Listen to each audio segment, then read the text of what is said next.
Assalamualaikum warahmatullahi wabarakatuh.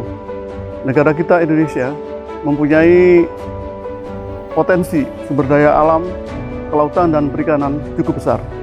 Jumlah pulau yang terhampar dari Sabang sampai Merauke 17.504 pulau. Panjang pantainya 108.000 km. Demikian juga dengan luas perairan laut seluas 6,4 juta kilometer persegi yang terdiri dari wilayah ZEE 3,0 juta kilometer persegi. Demikian juga dengan perikanan tangkap, potensi sumber daya perikanannya sebanyak 12,04 juta ton per tahun dan jumlah yang bisa diizinkan ditangkap atau JTB sebanyak 10,02 juta ton per tahun. Di bidang perikanan budidaya ada potensi yang cukup luas di bidang pengembangan perikanan air payau, air tawar maupun air laut. Ada 17,9 juta hektar yang bisa dimanfaatkan untuk pengembangan budidaya perikanan. Demikian juga dengan potensi lamun dan karang, ada ratusan ribu hektar yang terhampar di lautan. Pemanfaatan dan pengelolaan sumber daya yang demikian besar tentunya dituntut harus efisien dan efektif dan berkelanjutan. Apalagi menghadapi tuntutan global, perdagangan dan ekonomi yang semakin ketat. Maka di sini diperlukan SDM yang profesional, SDM yang kompeten. Kuncinya SDM. Karena SDM memegang peran dalam perencanaan, pelaksanaan, penggerakan dan monitoring dari seluruh kegiatan dalam pemanfaatan manajemen sumber daya alam. Bagaimana menghasilkan suatu SDM yang kompeten? Maka diperlukan standar kompetensi, dan SDM kompeten sesuai dengan standar yang telah ditetapkan. Untuk dapat ditentukan sejauh mana kompetensi SDM, maka diperlukan standar. Untuk dapat mencapai standar, maka perlu dilakukan sertifikasi kompetensi sumber daya manusia, kelautan dan perikanan. Salah satu unsur sistem sertifikasi kompetensi SDM kelautan dan perikanan adalah adanya lembaga sertifikasi profesi yang telah mendapatkan lisensi dari Badan Nasional Sertifikasi Profesi. LSP Politeknik Ahli Usaha Perikanan telah mendapatkan lisensi dari BNSP sehingga dapat menyelenggarakan asesmen kompetensi. Skema sertifikasi yang dapat diselenggarakan di Poltek AUP yang pertama adalah bidang keahlian teknologi penangkapan ikan, yang kedua mesin perikanan, yang ketiga keahlian teknologi pengolahan hasil perikanan, yang keempat teknologi aquacultur, yang kelima teknologi pengelolaan sumber daya perairan, dan yang keenam keahlian penyuluh perikanan. Politeknik Ahli Usaha Perikanan mempunyai fasilitas yang dapat menyelenggarakan pelatihan dan ujian dalam rangka sertifikasi untuk basic safety training sesuai dengan standar IMO 11995, dan juga dapat menyelenggarakan pelatihan dan ujian untuk ahli nautika kapal perikanan tingkat 1 atau ANKAPIN tingkat 1, ANKAPIN tingkat 2, dan ANKAPIN tingkat 3. Demikian juga di dalam mesin perikanan, Politeknik Ahli Usaha Perikanan bisa menyelenggarakan pelatihan dan sertifikasi ahli teknika kapal perikanan ATKAPIN 1, ATKAPIN 2, dan ATKAPIN 3.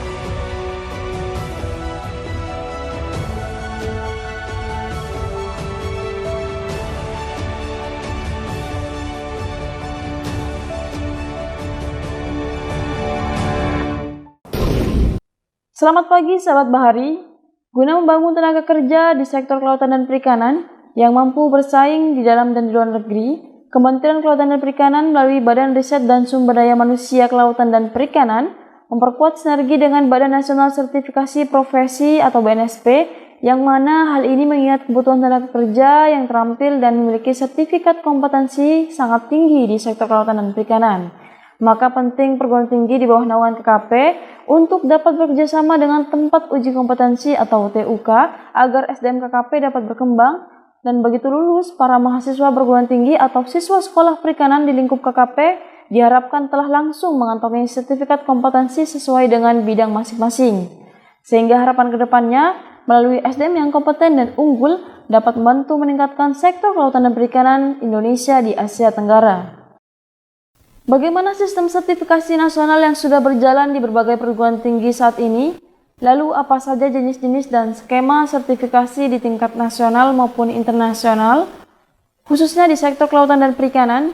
Pada kesempatan kali ini, dosen Politeknik AUP Program Studi Teknologi Aquakultur, Bapak Dr. Muhammad Farkan, API SEMSI, akan membahas seputar sertifikasi kompetensi sumber daya manusia kelautan dan perikanan pada Vocational Sharing Lecture AUP Voice Jumat ini bersama saya, Ririn Rosita. Saya akan langsung menyapa Bapak Farkan yang sudah tersambung bersama kita. Selamat pagi, Bapak. Selamat pagi, Mbak Ririn. Kabar baik dan sehat. Baik, Bapak. Terima kasih sudah bergabung secara live stream bersama kami di AUP Voice pagi ini. Bapak, bisa dijelaskan bagaimana sistem sertifikasi yang saat ini telah berjalan di perguruan tinggi vokasi perikanan Indonesia, serta apa saja jenis-jenis dan skema sertifikasi khususnya di sektor kelautan dan perikanan? Kami persilahkan, Bapak. Baik, terima kasih atas kesempatan yang diberikan kepada saya. Bapak-bapak, ibu-ibu, saudara-saudara semuanya yang hadir pada kesempatan Zoom dalam rangka AUP Voice pada pagi hari ini. Assalamualaikum warahmatullahi wabarakatuh. Selamat pagi dan salam sejahtera buat kita semuanya. Sehat dan tetap semangat. Bapak Ibu sekalian, pada kesempatan pagi ini saya ingin bertukar pikiran, berdiskusi, dan saling membagi ilmu tentang bagaimana sertifikasi kompetensi sumber daya manusia, khususnya di bidang kelautan dan perikanan. Untuk itu, izinkan saya share tentang kegiatan tersebut.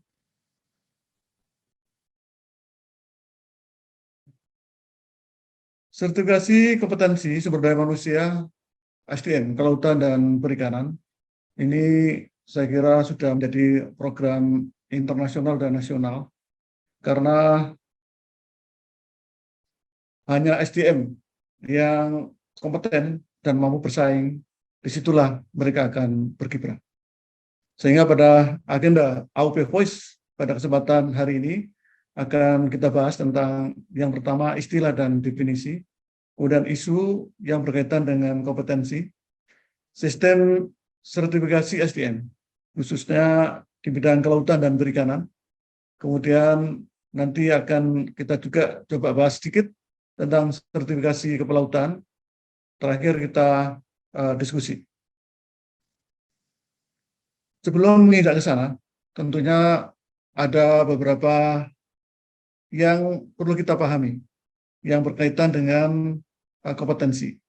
Ada beberapa istilah yang nanti dalam pembahasan ini akan banyak kita bersinggungan atau membahas tentang beberapa istilah dan definisi. Kita kenal ada sertifikasi kompetensi kerja, itu adalah proses pemberian sertifikat yang dilakukan secara sistematis dan objektif melalui uji kompetensi berdasarkan standar kompetensi kerja. Kemudian ada sertifikat pelatihan, juga sering sertifikat diklat pendidikan dan pelatihan, bukti tertulis yang dikeluarkan oleh lembaga pelatihan atau diklat yang telah terakreditasi dan di situ menjelaskan bahwa seseorang dinyatakan kompeten pada level tertentu. Kita kenal dalam sistem sertifikasi ada LSP, Lembaga sertifikasi profesi. Ini adalah lembaga pelaksana kegiatan sertifikasi profesi yang mendapatkan lisensi dari BNSP. Kita kenal juga tempat uji kompetensi atau tempat kerja, dan atau lembaga yang dapat memberikan fasilitas untuk menyelenggarakan pelaksanaan uji kompetensi dan telah diverifikasi oleh LSP yang berlisensi. Kita kenal juga ada asesor kompetensi, yaitu individu atau seseorang yang mempunyai kualifikasi yang relevan dan kompeten untuk melaksanakan dan atau asesmen penilaian kompetensi. Bapak Ibu sekalian, timbul pertanyaan, kenapa perlu adanya sertifikasi? Kita kenal sekarang persaingan yang cukup ketat di dunia internasional, regional maupun nasional. Ada beberapa organisasi ekonomi yang dikelola secara regional dan global. Tidak dimungkiri organisasi-organisasi ini yang akan berkiprah dan membatasi, mempunyai regulasi, dan salah satunya adalah tenaga kerja. Kita contohkan misalnya di AFTA, ASEAN Free Trade Area atau AFTA, dan menjadikan kawasan ASEAN sebagai tempat produksi serta meningkatkan perdagangan ASEAN. Kita di ASEAN juga kenal adanya AEC, ASEAN Economic Community, yang telah dideklar tahun 2015. Ini menjadikan ASEAN sebagai daerah dengan perdagangan bebas, baik berupa barang, jasa, investasi, atau tenaga kerja. Jadi di sini tidak ada pembatasan siapa orang masuk negara-negara ASEAN dalam rangka kegiatan merupakan suatu produk jasa dan produk barang, maka seseorang yang dari negara lain bisa masuk negara lain. Yang bisa membatasi hanya mempunyai sertifikat. Yang bisa menjadikan orang bisa masuk ke negara Indonesia harus punya sertifikat. Sertifikat apa? Sertifikat kompetensi. Kalau kita tidak punya kompetensi, maka kita tidak mampu bersaing di dunia internasional. Demikian juga dengan organisasi lain, seperti kita kenal juga dengan APEC, Asia Pacific Economic Corporation, yang dibentuk bertujuan meningkatkan pertumbuhan dan kesejahteraan ekonomi di wilayah Asia Pasifik. Ada GATT, General Agreement on Tariff and Trade. Ini pengurangan tarif, penghapusan kendala perdagangan, serta penghapusan praktek perdagangan yang diskriminatif. Di tingkat Uni Eropa juga ada MEE, Masyarakat Ekonomi Eropa. Ini integritas Eropa dengan menjalin kerjasama ekonomi dan memperluas lapangan pekerjaan. Ada lagi WTO, World Trade Organization, yang diikuti oleh 164 negara pada tahun 2016. Organisasi perdagangan dunia satu-satunya yang mengatur tentang perdagangan antar negara. Jadi begitu ketat organisasi ekonomi regional dan global, begitu ketat persaingan, maka hanya SDM yang kompeten, hanya SDM yang profesional yang mampu bersaing dalam dunia yang demikian ketat. Bagaimana terhadap lulusan pendidikan dan pendidikan, apakah mampu memang bersaing tersebut? Kita kenal beberapa isu yang berkembang di luar. Jadi misalnya yang lulusan pendidikan tidak siap bekerja, namun siap latih. Kemudian lulusan belum mempunyai kualifikasi kerja. Jadi begitu lulus, level apa dia? Apa operator, teknisi, atau ahli? Belum mempunyai kualifikasi kerja. Kemudian ada statement sertifikasi biaya mahal. Ada kurikulum diklat yang masih belum berbasis kompetensi. Sertifikat yang diperoleh masih belum sesuai dengan standar pasar kerja. Standar level kerja masih bervariasi karena tidak dibatasi dengan sertifikat-sertifikat. Kemudian begitu kerja ternyata belum ada link and match antara dunia usaha dan industri. Persaingan global yang semakin ketat menuntut lulusan pendidikan, lulusan diklat mampu bersaing, sehingga harus dibagari dengan standar-standar kompetensi yang dibangun dan dibutuhkan oleh dunia usaha dan industri. Kemudian isu yang berkembang juga, belum terbangunnya saling pengakuan dan kesetaraan kualifikasi antar institusi penyelenggara pendidikan atau pelatihan. Jadi memang di sini sertifikasi menjadi kebutuhan dalam rangka menepis, dalam rangka tindak lanjut isu-isu yang berkembang khususnya di dunia pendidikan dan pelatihan. Sehingga seseorang dinyatakan kompeten apabila dia telah disertifikasi berdasarkan standar yang ditetapkan, dia lulus dan kompeten. Sehingga dengan bekal sertifikat itu, dia akan mampu untuk bersaing di dunia kerja. Bagaimana dasar hukum sehingga sertifikat yang diterbitkan mempunyai legalitas yang cukup kuat, baik secara nasional maupun secara internasional. Kita kenal Undang-Undang Nomor 13 Tahun 2003 tentang Ketenagakerjaan, kemudian Undang-Undang Nomor 20 tentang Sistem Pendidikan Nasional, Peraturan Pemerintah Nomor 31 Tahun 2006 tentang Sistem Pelatihan Kerja Nasional atau yang dikenal dengan Sislatkernas. Di Kementerian Kelautan kita ada Peraturan Pemerintah Nomor 62 Tahun 2015 tentang pendidikan, pelatihan, dan penyuluhan kelautan dan perikanan. Peraturan Presiden Nomor 8 Tahun 2012 tentang Kerangka Kualifikasi Nasional Indonesia atau KKNI, yang ini akan mengatur leveling dalam standar sertifikasi yang dimiliki oleh individu, oleh seseorang di dunia kerja.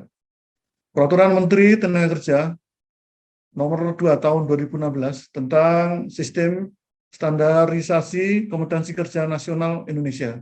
Ini juga mengatur standar-standar sejauh mana kompeten seseorang itu terhadap standar kompeten yang ditetapkan oleh dunia usaha dan industri.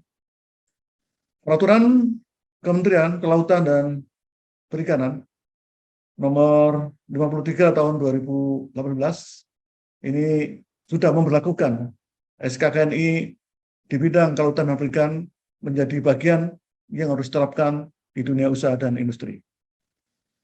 Kalau kita merunut di Undang-Undang Nomor 13 Tahun 2003 tentang Ketenagakerjaan Pasal 18, tenaga kerja berhak mendapatkan pengakuan kompetensi kerja sebelum atau setelah dinyatakan kompeten dalam sistem pelatihan, baik yang disediakan oleh lembaga pelatihan swasta, lembaga pelatihan pemerintah, atau pelatihan di tempat kerja.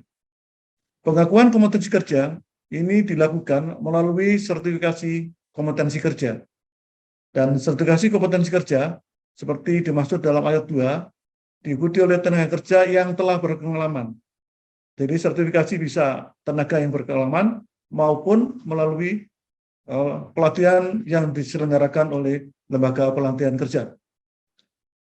Dan untuk melaksanakan sertifikasi kompetensi kerja dimandatkan oleh BNSP secara independen untuk mengatur atau regulasinya dalam sertifikasi kompetensi kerja.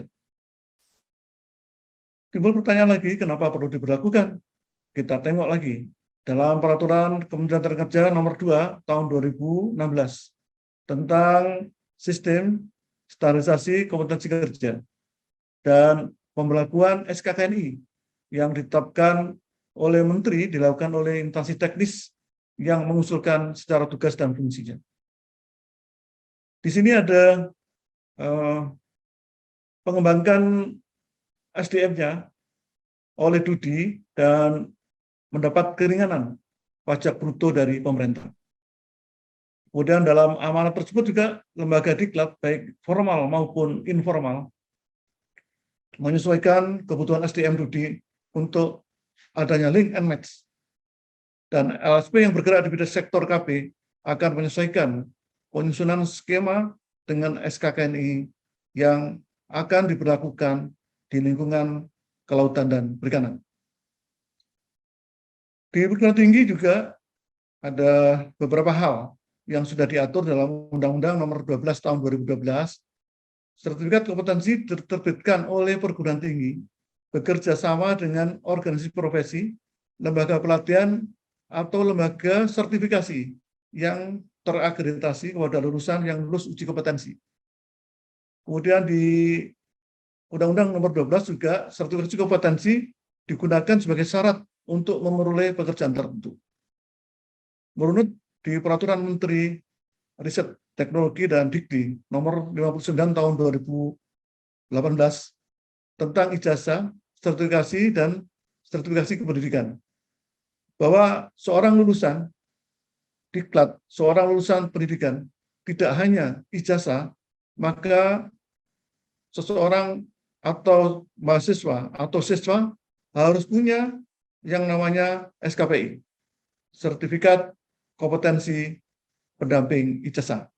Dan ini diatur di dalam Peraturan Menteri Diknas Nomor 8 tahun 2014 bahwa lulusan mendapat ijazah dan SKPI, Sertifikat Kompetensi.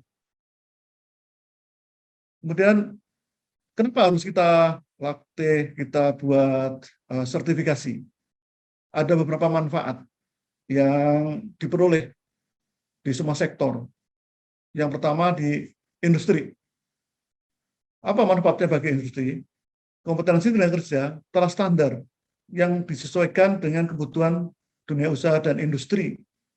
Karena memang SKKNI-nya disusun oleh DUDI, disusun oleh asosiasi, disusun oleh stakeholder yang lain, seperti akademisi, para peneliti, sehingga merupakan suatu kesatuan bagaimana nanti tenaga kerja yang disertifikasi akan menghasilkan suatu standar keterampilan, pengetahuan keterampilan dan sikap sesuai dengan kebutuhan industri. Kemudian memudahkan pengembangan karir tenaga kerja.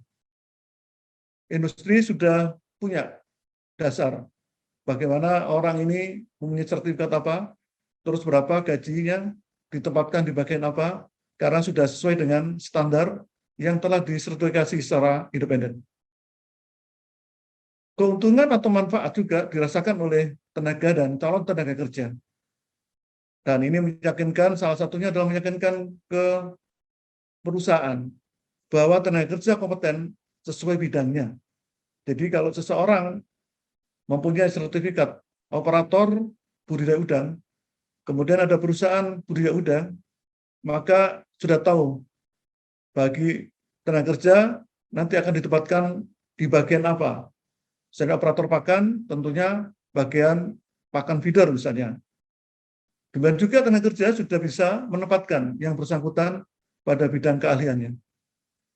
Seseorang yang telah mendapatkan sertifikat tentunya akan lebih percaya diri karena memang ada kepercayaan yang diberikan oleh perusahaan, oleh lingkungannya untuk bekerja pada bidang yang sesuai dengan kompetensinya. Kemudian dengan menggunakan sertifikat yang dipunyai, yang bersangkutan bisa mengukur tingkat pencapaian kompetensi. Jadi, seseorang yang tidak punya sertifikat, maka akan berbeda dengan yang punya sertifikat. Sebagai contoh, kalau kita membawa kendaraan ke jalan raya, kalau kita membawa motor ke jalan raya, walaupun kita ahli, walaupun kita sudah terbiasa menggunakan motor tersebut, tapi kalau kita tidak punya SIM, maka tentunya petugas akan melakukan tindakan bagi orang yang tidak punya SIM. Nah, kalau kita bisa menjalankan motor, kemudian kita punya SIM, tentunya petugas juga mengakui bahwa yang bersangkutan sudah ahli dalam bidang membawa motor di jalan raya. Bagaimana dengan lembaga pendidikan? Nah, lembaga pendidikan dalam meng-create ada link and match dengan DUDI, karena semua sistem penyelenggaraan pendidikan, penyelenggaraan pelatihan sudah mengacu kepada kebutuhan dunia usaha dan dunia industri. Ada efisiensi tentunya dalam program diklat, karena sudah tersedia SKKNI, KKNI yang bisa jadikan rujukan dalam pembuatan kurikulum pendidikan, kurikulum pelatihan yang berbasis kompetensi. Memastikan pencapaian program diklat. Kalau suatu lembaga pendidikan, suatu lembaga diklat, baik dikelola oleh pemerintah, dikelola oleh swasta, atau lembaga lain yang mempunyai akreditasi oleh kementerian atau lembaga terkait, maka program yang dijalankan pasti sudah sesuai dengan program pelatihan atau pendidikan berbasis kompetensi. Manfaat berikutnya untuk lembaga pendidikan dan pelatihan adalah memastikan dan memelihara bahwa sistem asesmen berjalan di kegiatan pendidikan dan pelatihan, sehingga bisa menjadi kepercayaan bagi peserta diklat bahwa nantinya dia akan bekerja keras, akan belajar dengan giat, karena pada akhirnya dia akan dilakukan asesmen apakah dia sudah mampu bekerja sesuai dengan standar kurikulum, standar kompetensi yang telah diajarkan. Bapak Ibu sekalian dan saudara-saudara semuanya yang berbahagia, sebenarnya secara global untuk menggambarkan bagaimana tenaga kerja itu kompeten di dunia kerja, ada sumber daya manusia yang kompeten. Tentunya ini agar efektif harus sesuai dengan kebutuhan industri dan wirausaha. Apabila tidak, maka perlu dilakukan diklat berbasis kompetensi atau berdasarkan pengalaman. Dan merujuk pada kedua proses ini, maka dilakukan penelusuran terhadap standar yang ditetapkan. Nah, setelah sesuai baik pengalaman maupun berdasarkan diklat yang berbasis kompetensi, dilakukan sertifikasi. Setelah itu akan ditentukan tenaga tersebut kompeten atau belum kompeten.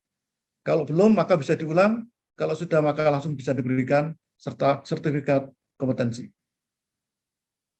Nah, selanjutnya pertanyaan, apa itu sertifikasi kompetensi kerja?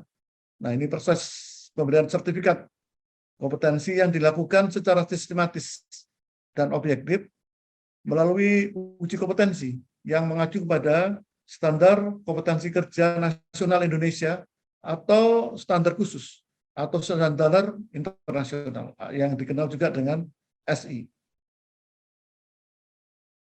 Sertifikasi banyak yang dilakukan. Kita kenal juga sertifikasi terhadap kompetensi profesi misalnya.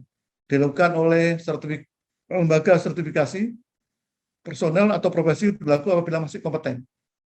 Sertifikasi untuk mendapatkan status profesi ini dilakukan oleh organisasi profesi dan biasa disebut dengan lisensi atau registrasi profesi. Sertifikat pelatihan ini dikeluarkan oleh lembaga pelatihan dan biasa disebut juga Certificate of Attainment yang bisa berlaku selamanya juga. Kita kenal beberapa bagaimana standar, jenis-jenis standar sesuai dengan peraturan pemerintah nomor 31 tahun 2006 tentang Sitlatkernas, Sistem Pelatihan Kerja Nasional.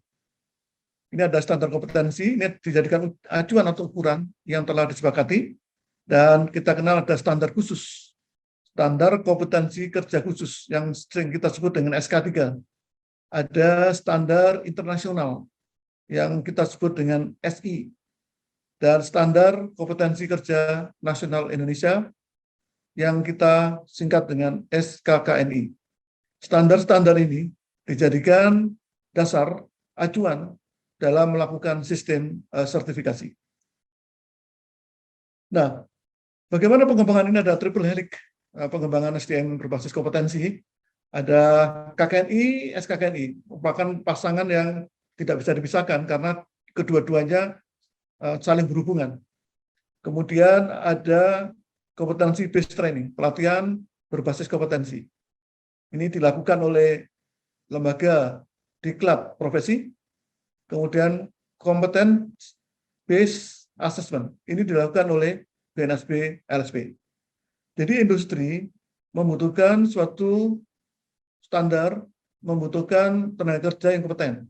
Itu diwadahi dalam KKNI dan SKKNI. Tenaga kerja dilatih oleh lembaga diklat profesi, CBT. Kemudian diuji oleh LSP. Tentunya yang mendapatkan lisensi BNSP. Sehingga satu sistem ini akan menghasilkan sertifikat kompetensi tenaga kerja yang akan bekerja di lapangan pekerjaan. Tadi kita sebut SKKNI. Apa sih SKKNI? SKKNI itu rumusan kemampuan kerja yang mencakup aspek pengetahuan, keterampilan, dan atau keahlian sikap kerja. Intinya adalah PKS, pengetahuan, keterampilan, dan sikap kerja yang relevan dengan pelaksanaan tugas dan syarat. Jabatan yang ditetapkan sesuai dengan ketentuan perundang-undangan yang berlaku. Ini dimasukkan dalam SKKNI. Kalau kita punya SKKNI, harus bisa memanfaatkan SKKNI tersebut. Karena di dalam SKKNI, kita ada standar jabatan dan uraian kerja industri yang bisa kita jadikan acuan di dunia kerja standar. Ini jabatannya apa? Kompetensi apa yang diinginkan? Itu ada di SKKNI. Kemudian kita membuat materi uji kompetensi atau MUK. MUK ini pasti berdasarkan pada standar kompetensi kerja nasional Indonesia. Karena kalau tidak, maka tidak bisa dilakukan sistem sertifikasi dengan baik. Di SKKNI, kita bisa membuat sertifikasi berdasarkan unit kompetensi atau kualifikasi. Jadi, kompetensi-kompetensi yang diperlukan, kualifikasi yang mana yang diperlukan, maka sertifikat yang kita perlukan sesuai dengan kebutuhan dunia usaha dan industri, kebutuhan kerja, kebutuhan wirausaha untuk menghasilkan unit kompetensi yang terdapat dalam SKKNI. Membuat modul untuk pendidikan dan pelatihan yang berbasis kompetensi atau tadi kita sebut dengan CPD, kompetensi based training. Dari SKKNI akan lebih mudah dan dipastikan sesuai dengan kebutuhan dunia usaha dan industri. Pembuatan paket-paket diklat berbasis kompetensi bagi lembaga-lembaga diklat pemerintah maupun swasta maupun yang lainnya bisa mengacu SKKNI itu menjadi paket-paket diklat, paket pendidikan yang tertentu yang berbasis kompetensi. Sebagai contoh misalnya pelatihan kualitas analisis kualitas air budidaya udang. Kita ambil SKKNI yang berkaitan dengan analisis budidaya udang. Analisis kualitas air pada budidaya udang. Dan demikian juga pekerjaan yang lain. Bisa juga dengan SKKNI kita membuat sistem registrasi atau akreditasi lembaga diklat dan LSP. Jadi banyak sekali manfaat-manfaat dari SKKNI, asal kita bisa memanfaatkan pengetahuan, keterampilan, dan sikap yang tertera pada SKKNI untuk menjadi acuan dalam mengemas sertifikasi kompetensi, mulai dari modul, paket-paket pelatihan, sampai dengan sistem asesmennya. Di kelautan dan perikanan, ada banyak yang bisa kita anut dan diterbitkan, disusun oleh berbagai macam stakeholder, dan ditetapkan oleh kementerian terkait, yaitu Kementerian Tenaga Kerja. Ini ada budidaya ikan di air payung, kemudian budidaya ikan perikanan laut, budidaya rumput laut, budidaya ikan hias, teknika perikanan laut, pengolahan tuna, pengolahan udang. Ada budidaya catfish, ini tahun 2010, dan penyuluhan perikanan, sudah direvisi tahun 2014, penangkapan ikan di laut, budidaya ikan air payung, budidaya perikanan laut, pembesaran udang di air payung, pembudidayaan udang di air payung. Nah, ini sering saat ini karena memang program pemerintah, program Kementerian Kelautan dan Perikanan mendorong peningkatan produksi 250% budidaya udang tahun 2024. Sehingga kemarin saya berkunjung beberapa lembaga sertifikasi, banyak sekali yang mengambil sertifikat di dua bidang tersebut, yaitu pembesaran udang dan pembudidayaan udang dengan beberapa macam level. Ada mitigasi bencana dan adaptasi perubahan iklim di wilayah pesisir, pembudidayaan ikan nila, pembudidayaan udang gala, pembesaran ikan sidat, pembesaran ikan bandeng, dan rumput laut ini sudah mengalami revisi tadi, di atas sudah tahun 2013 dan direvisi kembali tahun 2016. Terus kemudian pembekuan ikan tuna, pembesaran ikan kerapu di KJA atau Trauma Jaring Apung, budidaya ikan hias Nemo, kemudian nautika kapal perikanan yang sebagai revisi juga yang ditetapkan tahun 2005, kemudian pengolahan rumput laut, pengalengan ikan tuna, pembesaran udang gala, pembenihan ikan bandeng, budidaya kerang mutiara, diversifikasi produk olahan berbasis surimi, pemantauan dan evaluasi sumber daya wilayah pesisir dan hulu kecil, ada produksi proses pengolahan garam, kemudian pakan ikan tahun 2019, pengendalian hama dan penyakit ikan ini tahun 2020, dan kemarin telah dilakukan konvensi juga untuk pengelolaan kawasan perairan. Nah, ini tahun 2021 dan tentunya sekarang juga sedang disusun SKKNI yang lain. Standar kompetensi kerja khusus atau SK3 ini sama dengan SKKNI, tapi SK3 ini ditetapkan oleh Kementerian Teknis. Di Kelautan dan Perikanan ada 2 yang telah ditetapkan, yaitu pengelolaan perikanan dengan pendekatan ekosistem atau IAFM, dan ini sudah ditetapkan berdasarkan keputusan Peraturan Menteri Kelautan dan Perikanan Republik Indonesia. Kemudian ada perencanaan pengelolaan kawasan konservasi perairan, ini juga telah ditetapkan berdasarkan Peraturan Menteri Kelautan dan Perikanan Nomor 9 Tahun 2013. Bapak Ibu sekalian dan hadirin semuanya, setelah kita bahas salah satu kerangka dalam sistem sertifikasi, kita menginjak satu unsur yang ada dalam sistem sertifikasi adalah KKNI, Kerangka Birokrasi Nasional Indonesia. KKNI ini diatur oleh Peraturan Presiden Nomor 8 Tahun 2012, dan KKNI disusun untuk mengukur pendidikan dan atau pelatihan yang diperoleh melalui pendidikan formal, non-formal, informal, atau pengalaman kerja. Jadi KKNI ini disusun ada sinergitas antara pendidikan formal dan informal atau non-formal. KKNI yang disusun sekarang ini ada 9 jenjang, dimulai dari jenjang yang 1 itu paling bawah, operator, sampai jenjang paling tinggi yaitu level 9. KKNI kalau kita lihat di sini ada beberapa yang bisa kita skemakan. Ini ada level 1 sampai KKNI level 9. Kerangka penjajangan kualifikasi kerja ini menjandingkan, menyetarakan, dan mengintegrasikan sektor pendidikan dan pelatihan serta pengalaman kerja dalam pemberian pengakuan. Kemudian ini perwujudan mutu dan jati diri bangsa Indonesia terkait dengan sistem pendidikan. Ini slide saya ambil dari salah satu presentasi oleh BNSP.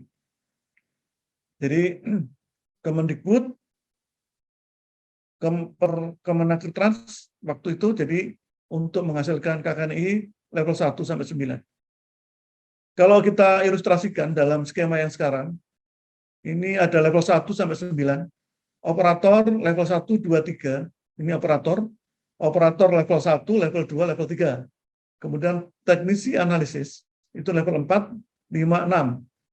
Ahli level 7, level 8, level 9. Kalau kita sandingkan dengan dunia pendidikan secara formal, ini ada sekolah menengah pertama dan sekolah dasar. Ini di level 1, SMA, SMK level 2, D1 level 3, D2 level 4, D3, 5, D4 atau S1, ini 6. Kemudian ada profesi, ada spesialis, S2, S terapan maupun S2 yang seperti yang kita kenal selama ini, itu masuk di level 7 sampai 8. Kemudian ada S3, ada S3 terapan, juga spesialis, itu level 9. Timbul pertanyaan, apakah pasti level-level ini menyanding di level-level ini? Dengan lulusan SMK, apakah 2? Jawabannya tidak, karena sertifikasi juga mengacu di pengalaman kerja. Seseorang lulusan SMK, kalau dia mahir dan punya pengalaman, seperti kemarin kita lakukan salah satu sertifikasi di salah satu industri, meskipun dia lulusan SMA atau SMK, maka dia bisa disesuaikan dengan S1 atau D4, karena memang dia sudah ahli di bidang itu. Yang tadinya menjadi operator, dinaikkan menjadi kepala bagian, karena memang dia sudah menguasai 15 tahun bekerja di bidang yang sama, sehingga diberikan kepercayaan berdasarkan hasil sertifikasi untuk menduduki jabatan baru langsung level 5. Jadi tadinya level 2, dia dinaikkan menjadi level 5. Daftar KKNI yang sudah diterbitkan oleh Kementerian Kelautan, tentunya ini banyak, ada lebih dari 4, tapi yang bisa saya tampilkan sekarang adalah antara lain contohnya saja, ini budidaya udang di air payo, kemudian produksi garam, diversifikasi produk perikanan berbasis surimi, ada pengolahan ikan tuna, dan ada beberapa produk KKNI di bidang konservasi yang sudah terbit dan sudah menjadi acuan dalam penyelenggaraan pendidikan dan pelatihan serta asesmen SDM kompeten. Apabila Bapak Ibu sekalian ingin melakukan atau ingin mengikuti sistem sertifikasi kompetensi, ini kita skemakan seperti ini. Ini berdasarkan peraturan pemerintah nomor 31 tahun 2006 dan dianalisis oleh BNSP. Ini ada pelaku utama atau pelaku usaha, kemudian diseleksi. Dia harus mengikuti program pelatihan berbasis kompetensi. Pelatihan berbasis kompetensi harus mengacu di KKNI dan SKKNI atau SK3. KKNI SK3 mengacu di DUDI, dunia usaha dan industri. Program pelatihan berbasis kompetensi harus mempunyai sarana prasarana yang sangat tepat, sangat menyediakan untuk kegiatan pelatihan berbasis kompetensi. Kemudian instruktur, ada biaya, modul-modul, lembaga yang terakreditasi, ada sistem MONEF yang harus dijalankan. Ini bisa dilakukan baik oleh lembaga swasta, lembaga pemerintah yang tentunya mendapatkan sertifikasi, mendapatkan akreditasi dari lembaga yang berwenang. Semua lulusan dari program pendidikan dan pelatihan berbasis kompetensi dilakukan uji kompetensi yang diselenggarakan oleh BNSP dan LSP. Kemudian tenaga kerja yang berpengalaman, jadi tidak melalui proses pelatihan seperti ini, bisa langsung melakukan uji kompetensi yang diselenggarakan oleh LSP, kemudian dilakukan sertifikasi sehingga timbul ada dua output. Jadi tenaga kerja kompeten. Misalnya kalau ini saya contohkan pakan ikan, maka bisa menjadi tenaga kerja kompeten di bidang pakan ikan. Atau wirausaha pakan ikan. Jadi kalau di sini masyarakat pelaku utama dan pelaku usaha pembudidaya ikan, dia akan mengajukan bagaimana dia bisa menghasilkan pakan yang baik setelah melakukan proses kompetensi, tersertifikasi, maka naker kompeten di bidang pakan. Bisa juga melakukan wirausaha secara mandiri dengan ilmu, keterampilan, dan sikap yang dipunyai sehingga bisa menghasilkan produk yang efisien dan efektif. Di sistem sertifikasi, ini juga kita mengacu pada BNSP, ada angkatan kerja yang belum bekerja dan sudah bekerja. Sudah bekerja, cukup melakukan adjustment training, kemudian bisa ikut PBK, ini bisa full training, penempatan, kemudian jadi wirausaha. Bisa industri jaya, bisa disalurkan di industri atau jasa, baik di dalam maupun di luar negeri. Kalau dibahas secara keseluruhan, maka ada hubungan terkaitan antara satu unsur dengan unsur lain dalam penyelenggaraan sistem sertifikasi nasional. Di sini ada standar kompetensi, ada tadi SKKNI, SI, standar internasional, dan ada SK3, standar kompetensi kerja khusus. Ada KKNI yang beririsan, berdampingan dengan standar kompetensi, kemudian kita lakukan sistem sertifikasi. Perangkat-perangkat seperti yang saya kemukakan di atas untuk menghasilkan tenaga kompeten dengan melalui proses sertifikasi, ini unsur-unsurnya LSP, TUK, asesor, asesi, MUK, dan lain-lain. Ruang lingkup BNSP, di LSP kita kenal ada LSP P3, LSP P2, LSP P1, LSP veterannya dan LSP profesionsi. Ini ada beberapa LSP memang sudah diklasifikasikan berdasarkan peraturan yang diberikan oleh BNSP. Di lembaga diklat KP, kita kenal LSP 1 yang didirikan oleh lembaga diklat untuk mensertifikasi diklat itu sendiri di balai-balai yang di bawah Kementerian Kelautan, di bawah Politeknik, termasuk Politeknik Alutsista Perikanan, termasuk LSP 1. Kemudian LSP 2 ini didirikan oleh perusahaan untuk mensertifikasi rekanan sendiri. Ada LSP-LSP yang pihak 3 yang didirikan oleh asosiasi yang paling dulu lahir itu di bidang kelautan dan perikanan, LSP Kelautan dan Perikanan, LSP Kelautan, LSP Ikan Hias, ini masih proses akreditasinya, lisensi. Kemudian LSP Aquaculture Indonesia, ada LSP BHPI yang memang sudah operasional. Untuk bisa mensertifikasi, kita perlu ada TUK, tempat uji kompetensi. TUK itu ada TUK mandiri, ada TUK sewaktu. Di LSP Kelautan dan Perikanan, ini ada 87 TUK yang tersebar di seluruh Indonesia. Di LSP Kelautan ada 15, sekitar 15 TUK, dan LSP PHPI yang kita data ada 6 TUK yang tersebar juga di seluruh Indonesia. Ini TUK mandiri. Kalau tidak ada TUK mandiri, maka bisa dilakukan penetapan verifikasi oleh LSP dengan TUK sewaktu. Sebagai contoh, kemarin ada pengujian kawasan konservasi di suatu pulau di Papua, maka kita tetapkan salah satu lembaga itu menjadi TUK sewaktu, sehingga kita bisa melakukan kegiatan sertifikasi melalui TUK sewaktu di salah satu kota di Papua. Kemudian apalagi yang harus kita penuhi dalam proses sertifikasi? Itu ada jenis-jenis skema sertifikasi.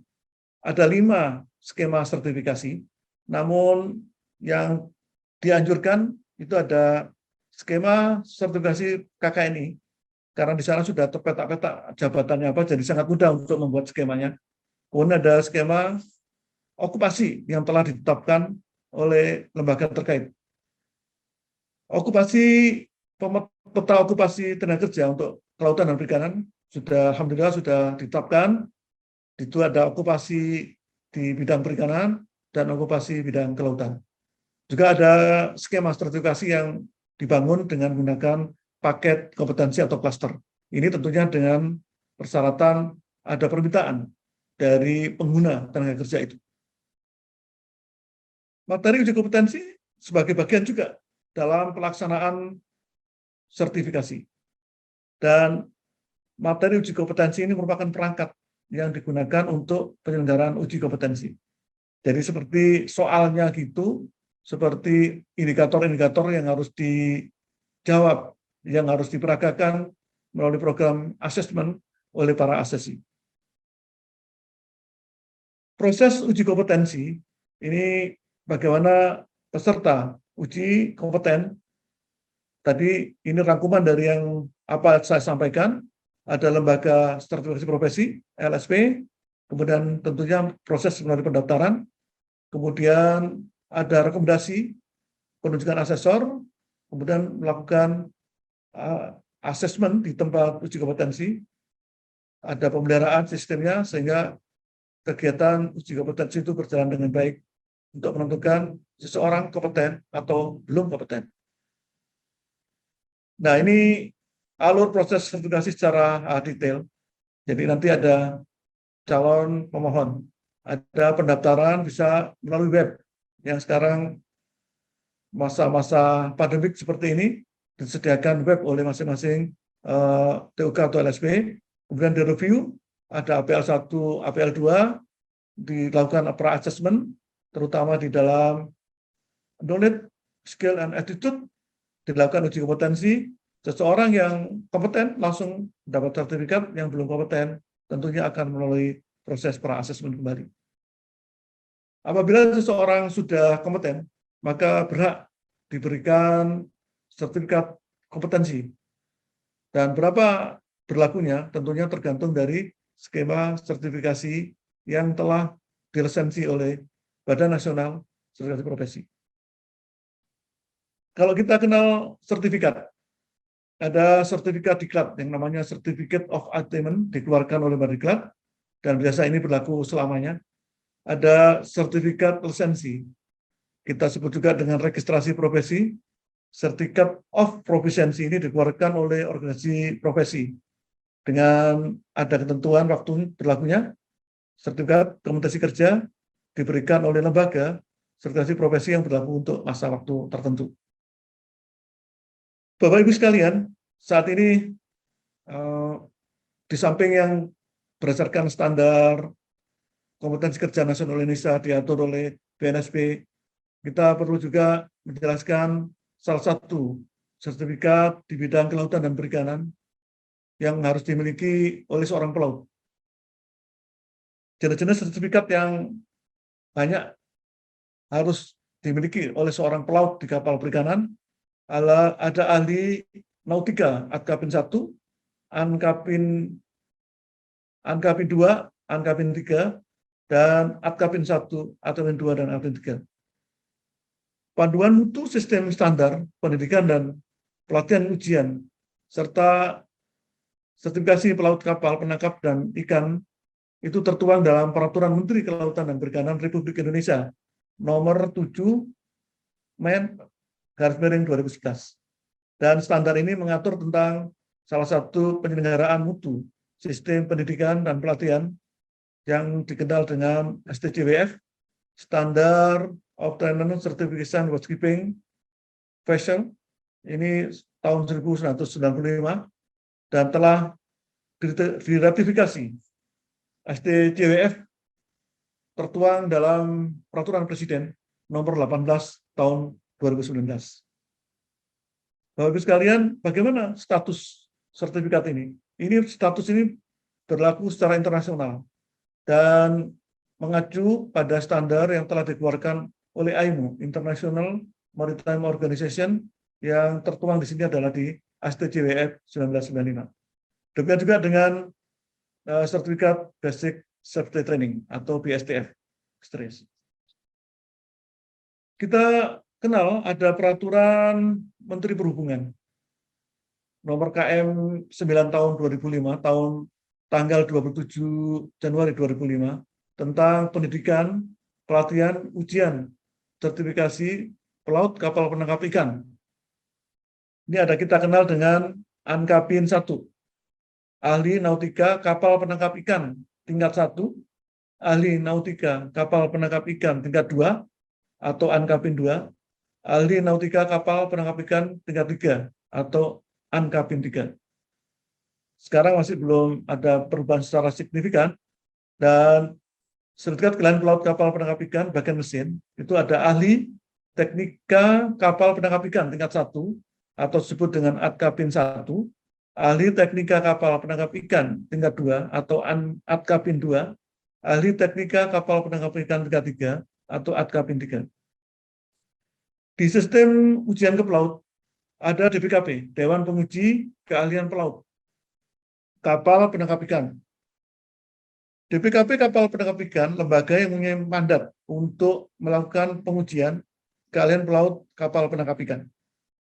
Dan tugas dan wewenang DPKP ini menyelenggarakan UKP, menyelenggarakan administrasi, menyusun bank soal, menjaga kerahasiaan soal, menyelenggarakan pendaftaran sisi produk, menyiapkan kelengkapan data, melaporkan penyelenggaraan UKP kepada DJPL dan kepada Menteri. Di PUKP Kapin, DPKP, ini sebaran alokasi PUKP Kapin. Ini ada seperti di gambar ini. Ada di Ladong, Belawan, Pontianak, semuanya ada beberapa PUKP Kapin DPKP. Jenis diklat pelaut kapal penangkap ikan itu ada diklat profesional pelaut kapal penangkap ikan, diklat fungsional pelaut kapal penangkap ikan, diklat keterampilan pelaut kapal penangkap ikan. Diklat profesional pelaut kapal penangkap ikan kita kenal tadi yang sudah saya jelaskan, ada Ankapin 1, 2, dan 3, dan diklat ahli teknik kapal itu ada Atkapin 1, Atkapin 2, dan Atkapin 3. Ini beberapa contoh sertifikat yang diterbitkan. Seperti ini ada sertifikat COC, ahli nautika, teknika kapal penangkap ikan tingkat 2. Kemudian ada AIMO, model course 609 dan 312. Yang ini digunakan untuk para pelatih. Ada satu yang menggunakan standar secara internasional untuk keselamatan kerja di laut, yaitu BST, Basic Safety Training. Nah, ini yang berisi tentang teknik penyelamatan diri atau personal survival techniques, pencegahan pemadaman kebakaran, dasar pertolongan pertama pada kecelakaan, atau elementary physical, keselamatan diri, dan tanggung jawab secara sosial. Seorang yang akan mengikuti sertifikasi Atkapin 1, 2, dan 3 harus punya BST. Jadi BST lebih dulu, setelah itu baru mengajukan untuk sertifikasi di bidang Atkapin 1, 2, 3, dan Atkapin 1 dan 3. Ini contoh sertifikat COP yang diterbitkan di Basic Safety Training. Demikian pemaparan kami tentang sertifikasi kompetensi SDM Kelautan dan Perikanan. Semoga pemaparan ini bisa memberikan manfaat, menambah ilmu pengetahuan kita, dan saya mohon maaf apabila ada kesalahan, dan terima kasih atas perhatian Bapak Ibu sekalian, saudara-saudara sekalian. Kita tutup. Wabillahi taufik wal hidayah. Wassalamualaikum warahmatullahi wabarakatuh. Tentunya kalau ada diskusi kami persilakan. Baik Bapak, terima kasih atas paparannya yang sangat komprehensif dan menarik sekali. Di sini kami sudah mencatat beberapa pertanyaan yang disampaikan terkait paparan yang baru saja Bapak sampaikan. Pertanyaan pertama dari Nurul Politeknik KP Sidoarjo. Saya lulusan SD 3 Budidaya Perikanan. Bagaimana cara mengikuti asesmen kompetensi? Kemudian ada dari Adelia.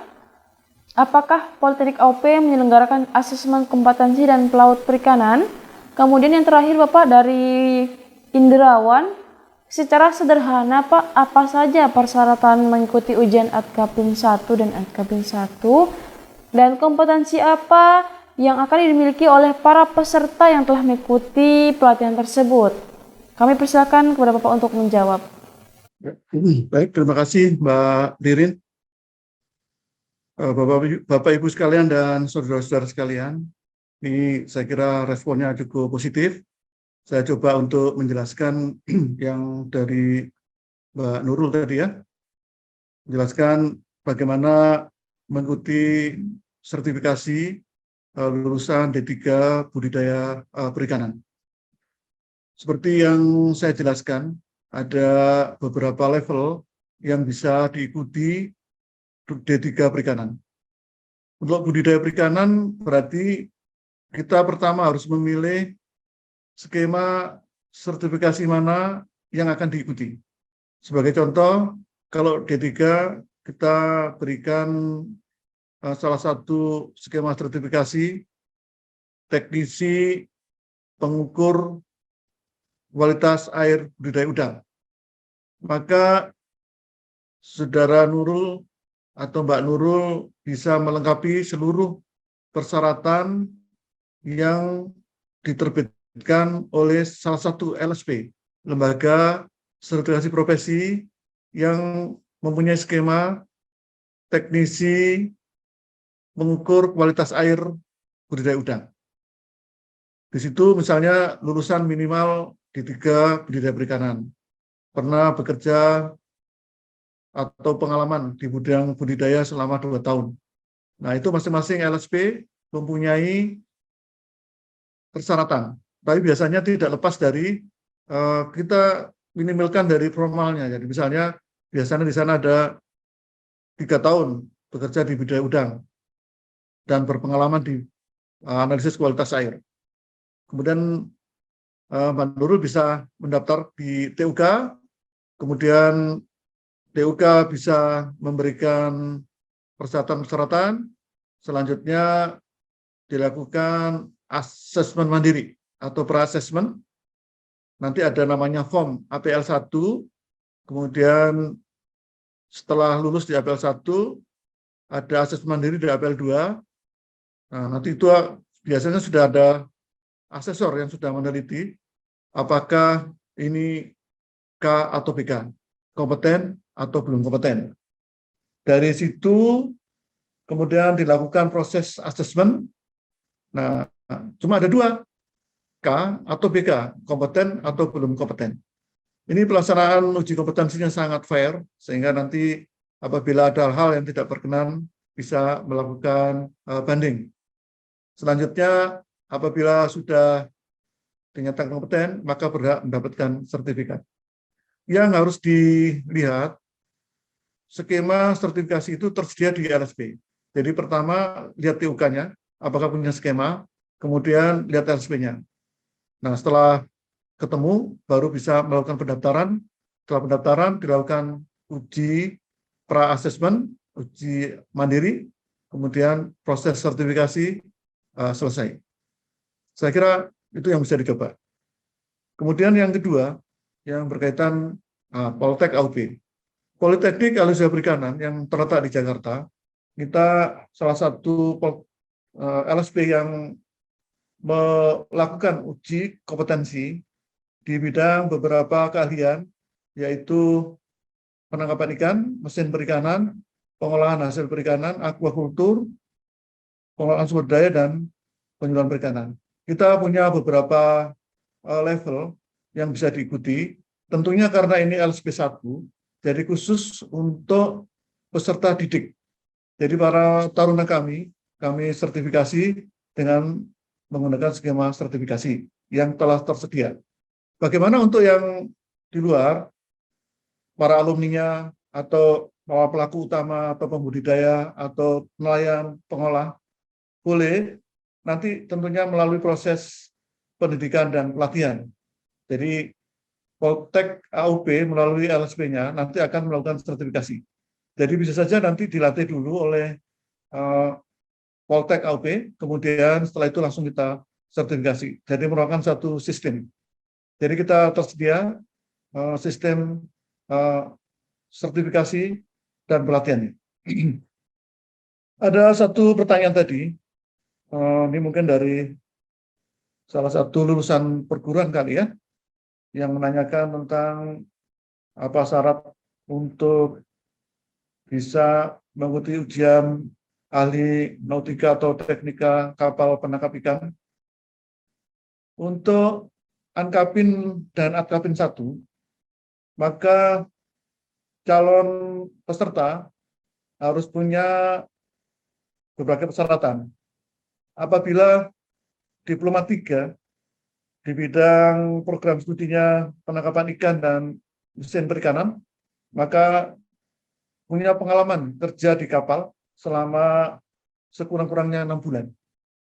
Nah, kalau punya sertifikat Atkapin atau Ankapin 2 dengan pendidikan minimal SMP atau sederajat, maka harus punya pengalaman sebanyak 12 bulan kerja di laut dan lulus pendidikan dan pelatihan yang diselenggarakan untuk menghasilkan Ankapin 1. Ini biasanya bervariasi, biasanya kalau dipadatkan dan lain-lain, tapi untuk reguler selama 6 bulan. Kalau yang bersangkutan dari sarjana atau sarjana muda program studi penangkapan ikan atau pemanfaatan sumber daya perikanan, maka mereka harus punya pengalaman selama 12 bulan kerja di laut atau berlayar dan mengikuti pendidikan dan pelatihan keahlian pelaut kapal penangkap ikan. Nah, ini lamanya sangat bervariasi juga, dan rata-rata ada yang 12 bulan, ada yang 8 bulan. Nah, tapi SKS yang telah ditentukan oleh AIMO harus dipenuhi.